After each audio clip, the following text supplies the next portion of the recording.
Okay, children, now let's look at the sixth paragraph.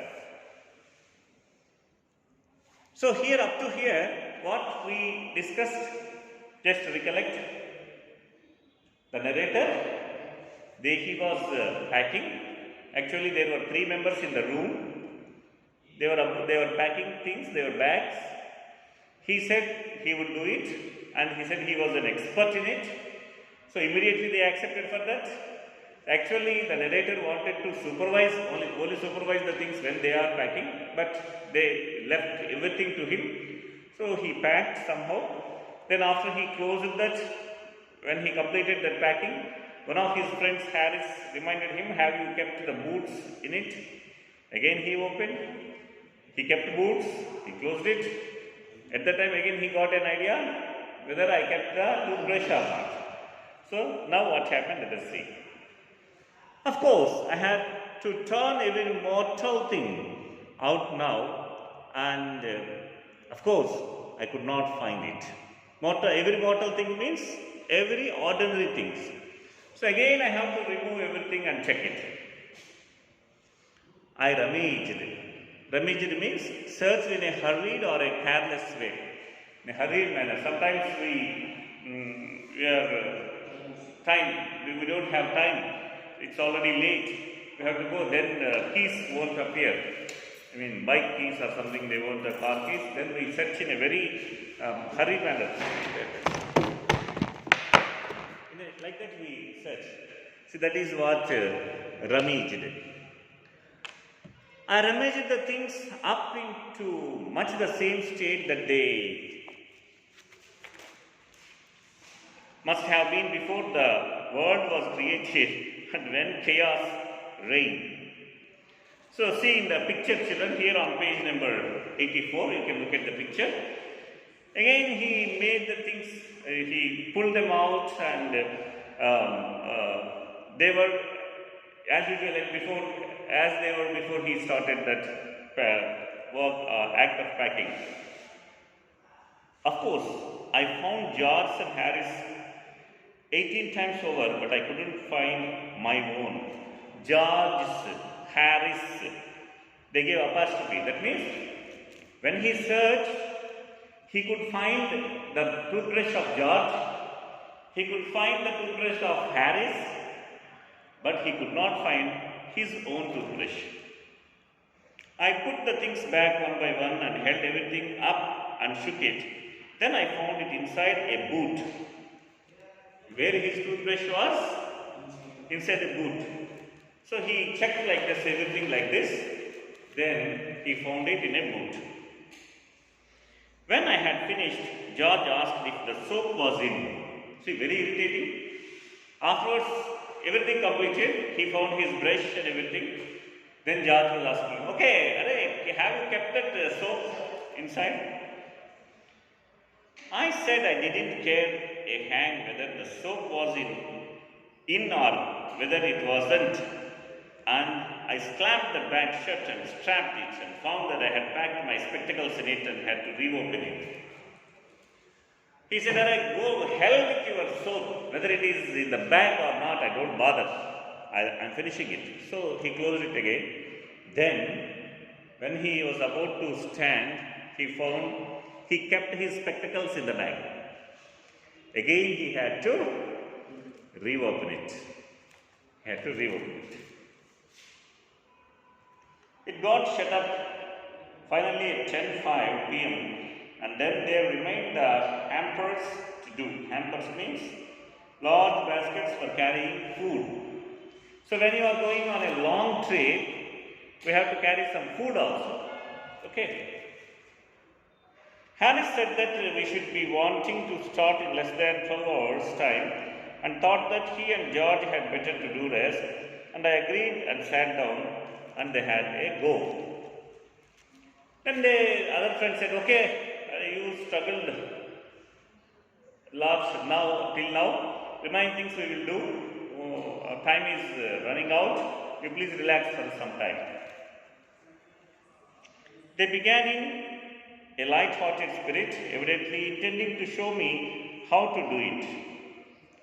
So then they started doing that remaining things, packing and other things, hampers. They began it in a light-hearted spirit, evidently intending to show me how to do it. That means they are saying, they think, Arey, you don't know how to pack, see now how to pack, like that they started. I made no comment. I only waited. No comment. No comment was passed by the narrator. He was simply waiting. With the exception of George, Harris is the worst packer in this world. So George is okay, but Harris is the worst packer, he is telling. And I looked at the piles of plates and cups and kettles and bottles and jars and pies and stoves and cakes and tomatoes, etc., and felt that the thing would soon become exciting. So, actually, when they started, there were piles of piles of so many things they mentioned here. See, they started with breaking a cup.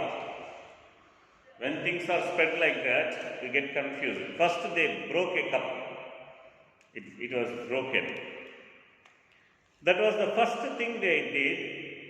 They did the jest to show you what they could, and to get you interested. Actually, they wanted to prove their packing skills. We also can do like that. They wanted to tell him. Then Harris packed the strawberry jam on top of a tomato and squashed it, and they had to pick out the tomato with a spoon. See what happened. Once upon a time, for example, I went to Tenali on some work. So I had some work at the school where I worked previously. I was going to that school. In between, we visited one of cousin's house. So they offered some tiffin, some upma, something like that they offered. Okay, we had it in the afternoon. Then they said, sit. Okay, I came and sat like this, but unfortunately, one of the small kids of that house kept a tomato on the chair. Without seeing that, I sat on the chair. When I sat up and I was about to leave, my wife shouted, what is there? My God, how can I go to school? Actually, if it is in our town, Narsapet, I can go home and change the dress. We are in Tenali. We were in Tenali at that time. So what to do? How to go out? The tomato smashed under my pants. So somehow I managed and got the pants dried, and I went to school later. So these things happen like that. Here also, what happened here, see? Then Harris packed the strawberry jam on top of a tomato and squashed it. And they had to pick out the tomato with a spoon. And then it was George's turn. And he trod on the butter. See, look at the picture. Trod means walking on. He trod on the butter. I didn't say anything, but I came over and sat on the edge of the table and watched them. See here, the other is watching them. These two is doing. He stepped on butter, like that. The things were going on. The person who was sitting there is the other. We have to see. Like that, the remaining two are his friends. It irritated them more than anything I would have said. What is that? If somebody does wrong, if you immediately shout at them, it is a bit comfortable. If you don't say anything, that will be more irritating, painful for the person who did something wrong. I felt that it made them nervous and excited. And they stepped on things and put things behind them and then couldn't find them when they wanted them. And they packed the pies at the bottom and put heavy things on top and smashed the pies in. So, in that confusion, they again made it a big confusion. They made it a mess. What is the page number? Yes. They upset salt over everything and as for the butter. I never saw two men do more with 1 and 2 pence worth of butter in my whole life than they did. See, in a very sarcastic manner, he is telling, as for I never saw two men do more with 1 and 2 pence worth of butter in my whole life than they did. So many things they did, spoiling, so many things they did with that amount, that available butter. After George had got it off his slipper, they tried to put it in the kettle. I wouldn't go in, and what was in wouldn't come out. They did scrape it out at last and put it down on a chair, and Harris sat on it, and it struck to him, and they went looking for it all over the room. Again, the confusion is continuing. They upset salt over everything that already we discussed, and for butter also they applied that butter on so many things by mistake.